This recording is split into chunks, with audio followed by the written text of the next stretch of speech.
কষ্ট পেয়েছি, এত জোরে আমারে মারলি বাবা, আমি সহ্য করতে পারি নাই, এই জন্য আমার হাতটা তোর দেহের উপরে উঠেছিল। দেখি তোর গায়ে কি হয়েছে। বারবার সন্তান ওই সন্তানের গা চলে মালিশ করবে আর চুমু দিবে আর বলবে আর কোনোদিন তোমারে আঘাত করব না। পৃথিবীর মানুষ এমনি করে আল্লাহ বলেন, মা যেমন ক্ষমা করে, মা যেমন ভালোবাসে, মা যেমন মোহাব্বত করে, এমন করে আল্লাহর ইবাদত বন্দেগী কেউ যদি বেশি বেশি করে করে, আল্লাহ বলে তুমি আমার নামাজ পড়ো না, তুমি আমার কোরআন পড়ো না, তুমি আমার শত্রুতা, তুমি কি করো, নিজে খোদায় দাবি করো, অহংকার করো, অত্যাচারী করো, নামাজিওয়ালাকে আঘাত করো, নামাজ পড়তে দাও না। একজন ভালো মানুষ ন্যায়ের পথে, কোরআনের পথে, ইসলামের পথে কাজ করে তুমি বাধা হয়ে দাঁড়াও, ইসলামের বড় শত্রু হয়ে দাঁড়াও। দুনিয়া দুনিয়া নিয়ে পাগল হয়ে গেছো, অর্থ করে নিয়ে পাগল হয়ে গেছো, আমার আমার বলে সব কিছু তুমি কুকিগত করতে চাও।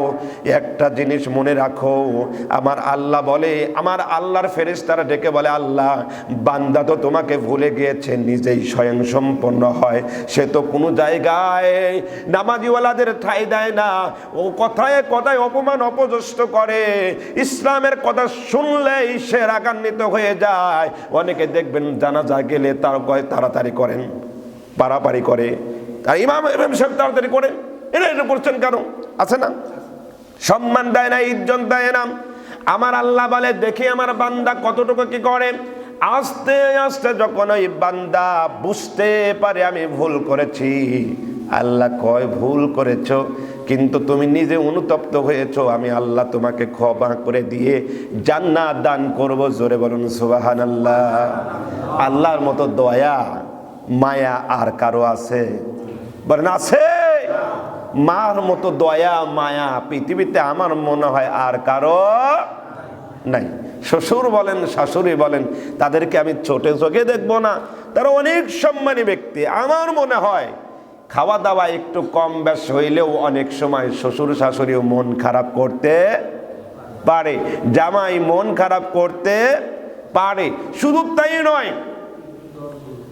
আদর সম্মান যত্ন খুব করেন, সব ঠিক আছে। যাকে নিয়ে সংসার করছেন, যাকে নিয়ে একটু খেয়াল করবেন, যাকে নিয়ে সংসার করছেন, দেখবেন যে হঠাৎ করে ধুমুক দিয়া, কিংবা মারেনি নাই, মারার কথা পড়ে, মানে ধুমুক দিয়েছেন, দিয়ে শ্বশুরের কাছে গিয়ে কেবলমাত্র একটু গল্প করতেছেন যে আপনার মেয়ে আজকে এমন একটা কাজ করছে, এই এই এই অবস্থা, মেয়ে আপনি নামাজ পড়েন, আমি তো এই কারণে ধুমুক দিলাম, তো বাবা তো আপনার মেয়ে আসবে কিনা জানি না, তবে মন খারাপ করছে, তবে আমি আসছি, এখন কি করবেন?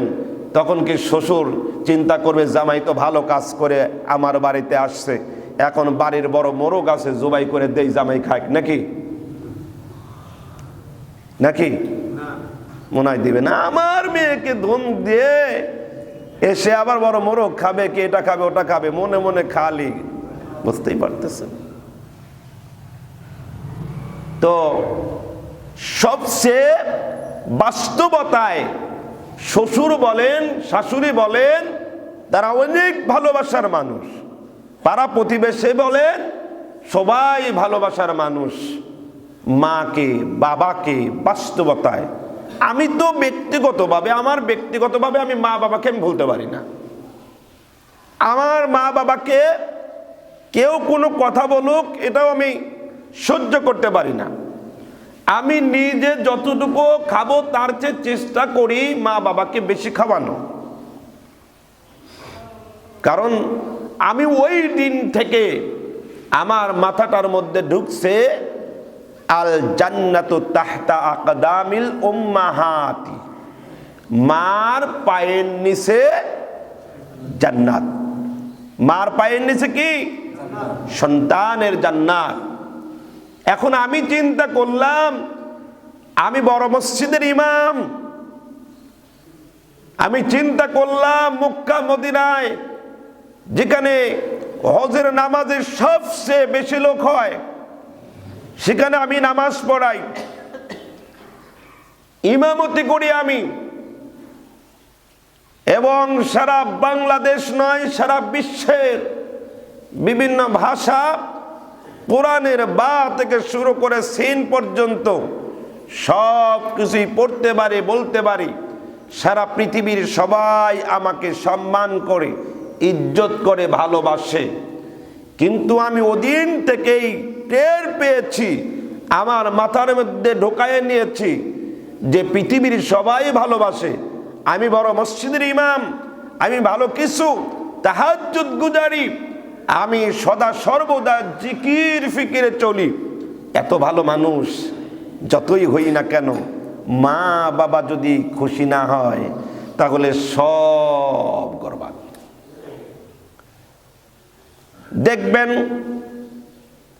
একটা পাতিল নিয়েছেন কিংবা বড় একটি জায়গায় দুধ রেখেছেন 3 মণ, 4 মণ, 5 মণ। হালকা একটু গোচানা পড়লে বলেন তো দুধটা ভালো থাকে নাকি? নষ্ট হয়ে যায় না? আপনি আমি যত ইবাদত করি না কেন, বন্দেগী করি না কেন,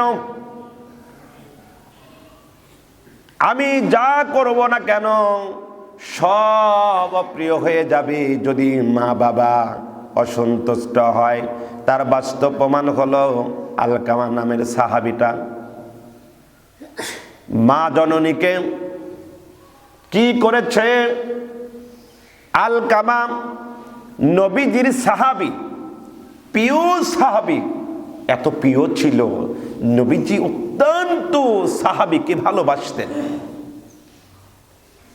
হঠাৎ করে আলকামার জবান বন্ধ, মৃত্যু শয্যা, কোনো রকম তার মুখে কোনো কথা নেই। আল্লাহ নবী বলেন, সাহাবারা যাও, শেষ ভালো যান। আপনারা আমরাও এ কথা বলি, লা ইলাহা ইল্লাল্লাহ মুহাম্মাদুর রাসূলুল্লাহ।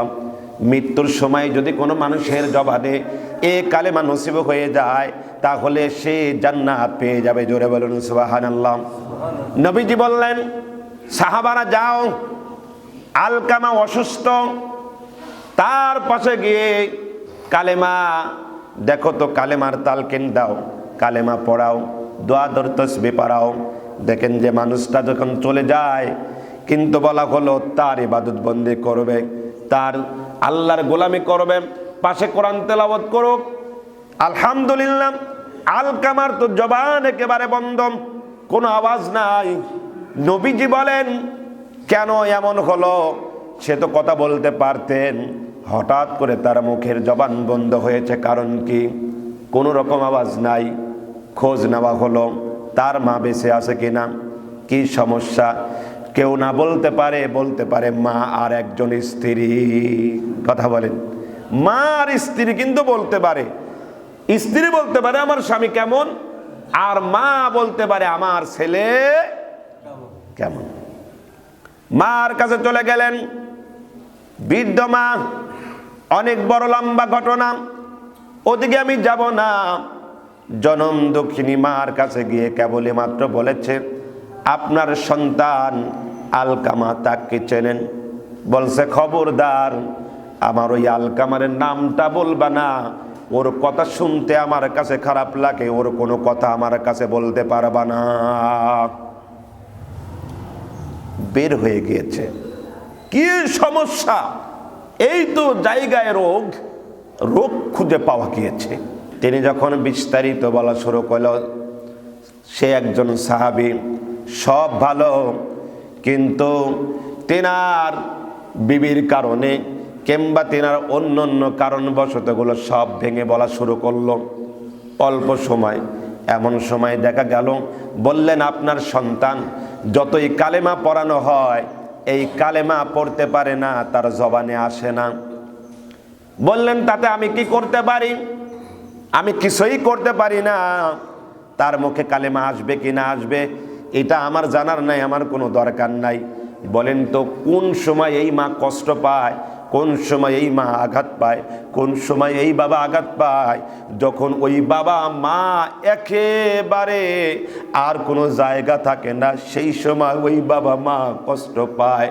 আর আল্লাহ বলে, বন্দুকের গুলি পৃথিবীতে যে ধনুক আছে, ধনুক দিয়ে তুমি যে নিরিখ করবা কিংবা গুলি করবা, ওটা মিস হতে পারে। মা বাবা যদি ভালো দোয়া করে, মা বাবা যদি বদদোয়া করে, সেটা 100-100 লাগবেই লাগবে। মা বাবা কিন্তু বদদোয়া করে না সহজে। বললেন আপনার সন্তান কষ্ট পায়, বলছে তাকে হয়েছে। আল্লাহ নবী বলেন, সাহাবী রে, এটা তো আসলে আমার সাহাবী নয়, কারণ হলো মাকে কষ্ট দিয়েছে, এমন সাহাবী আমার হতে পারে না, এমন সাহাবী আমার পছন্দ নয়। এরে কি করো, তাড়াতাড়ি খড়ের ব্যবস্থা করো, আগুন ঢেলে দাও, কিংবা আগুন প্রজ্বলিত করো, তেল নিয়ে আসো, তাকে পুড়িয়ে দিতে হবে। এটা আমার সাহাবী নয়, এটা আমার প্রিয় হতে পারে না। বাবারা, আমার ভাইয়েরা, কি করলেন? আস্তে আস্তে আগায় নিয়ে যাচ্ছেন। কিন্তু দেখেন, পৃথিবীর সবাই এদিক ওদিক ঘুরে থাকতে পারে, যত কষ্ট পাক, মা জননী ওই মুহূর্তে চিৎকার দিয়া বলে, না না, এটা হতে পারে না। আমার সন্তান জীবনে যত কষ্ট দিয়েছি, সব কষ্ট আমি আল্লাহ তাআলার কাছে মাফ চেয়ে, ক্ষমা চেয়ে, আমার সন্তানের যত আঘাত সব সহ্য করে নিয়েছি। আমার সন্তানকে আল্লাহর কাছে বলি, আল্লাহ আমার সন্তানের জবানে কালেমা নসিব করে দাও। আল্লাহ নবী বলেন, সাহাবারা দৌড়াও দৌড়াও, দেখো, কানটা লাগাও। নবীজির সাহাবারা গেলেন, কানটা লাগালেন। কানটা লাগিয়ে একেবারে সুন্দরভাবে ওই মুখ থেকে কি আওয়াজ আসে এখন দেখে, আল্লাহর রহমত, আল্লাহর বরকত, সঙ্গে সঙ্গে তার জবান দিয়ে লা ইলাহা ইল্লাল্লাহু মুহাম্মাদুর রাসূলুল্লাহ, সবাই বলি সাল্লাল্লাহু আলাইহি ওয়াসাল্লাম, এই কালেমা নসিব হচ্ছে। এই জন্য মা বাবাকে খুশি করতে রাজি আছি তো ইনশাআল্লাহ। আল্লাহ বলেন, উদউ ইলা সাবিল রাব্বিকা বিল হিকমা। আল্লাহ বলতেছেন, তুমি তোমার রবের পথে হিকমতের সঙ্গে কি করো? দাওয়াত দাও। কিসের দাওয়াত? কিসের দাওয়াত? এই বাড়ি বাড়ি সুন্নাতের দাওয়াত নাকি? বিয়ের দাওয়াত? এগুলো নয়, কোরআনের দাওয়াত দাও। উদউ ইলা সাবিলি রাব্বিকা বিল হিকমাতি ওয়াল মাউইযাতিল হাসানাতি ওয়াজাদিলহুম বিল্লাতি হিয়া আহসান। এখানে বলা হলো, এবং তর্ক করো সঠিকভাবে, ইসলামী ভাবে, ন্যায়ের পক্ষে, মানুষকে উত্তেজিত করো না, এবং সেখানে বিতর্ক করো তোমার সাবলীল ভাষায়, অশ্লীলতা ভাষায় নয়। মানুষের সঙ্গে যখন কথা বলবো, একজন ভালো মানুষ তখন ভালো ভাষায় তো কথা বলবে নাকি? সুন্দর করে কথা বলবে নাকি? শুধু তাই নয়, আপনি ইবাদত করেছেন, যে আজকে আমার এক ভাইজান সৈয়দ মুন্সি, তার পরিবারের মধ্যে থেকে তারা 3 ভাই ছিল, একে একে 3 ভাই চলে গেল। তার মানে আমি ওই যে মাঝে মাঝে বলি, ঘর আছে, দরজা আছে, জানালা আছে, সব আছে, কিন্তু যারা ঘর করেছিল, জানালা করেছিল, দরজা করেছিল, তারা কিন্তু নাই। ওরা আজকে কান্না করল আর বলল যে আমার বংশের যারা মূল যারা ছিল তারা চলে গেল। গতকাল আসর নামাজ পড়েছে, মাগরিবি আযান দিচ্ছে, সুস্থ মানুষ, একেবারে সুস্থ মানুষ, মাগরিবি নামাজ পড়তে পারে নাই। এত মায়া, এত ভালোবাসার মানুষ, এত আদরের মানুষ, কত মানুষ আসছিল সেখানে, বড় বড় দামি দামি মানুষ আসছিল, যারা একজন আর একজন ছাড়া বুঝতো না, যারা এত পরিমাণে প্রশংসা করত, মিথ্যা দিয়া সত্য দিয়া, এমন প্রশংসা করে না, ভালোবাসা দিয়ে, এত কিছু দিয়ে কেউ আটকায় রাখতে পারলো না, এবং খালি তাকে নিয়ে সমবেদনা করলেন। দোয়া তো আমরা অনেকেই জানি না, দোয়া করতে পারলাম না, কিছু সময় মনে থাকে, তারপরে আর মনে থাকে না। একা একা কবরের মধ্যে আমরা রেখে আসছি। ওই জায়গাতে পাশে একটা কবর হয়েছে, সাইডে আর একটা কবরের সাইডে দুইটা মাথার খুলি, এই হাত পায়ের হাড় হাড্ডিগুলো সাইডে পড়ে আছে, সাইডে পড়ে আছে। তো এই মানুষেরই তো হাড় হাড্ডি নাকি? তো এ কিসের অহংকার? তাজা আছি, শক্তি দেখালাম, পাওয়ার দেখালাম, ক্ষমতা দেখালাম, কত কিছু দেখালাম। আজকে যে মানুষটা মারা গেল তারে কবরে রাখলাম, 6-9 মাস পরে ওই জায়গায় দেখা যাবে 1 বছর পরে আবার অনেক মাটি পড়বে, সেখান থেকে হাড় হাড্ডিগুলো তুলে হয়তো এক জায়গায় গিরে রাখবে, আর না হলে বিভিন্ন জায়গায় সিটে কোথায় কোথায় যাবে বলা কঠিন। তাই হবে না? তাহলে সেই মহান আল্লাহর তাআলার ইবাদত করলে কিসের অহংকার? কিছুই কাজে লাগবে না, কোনো কাজে আসবে না।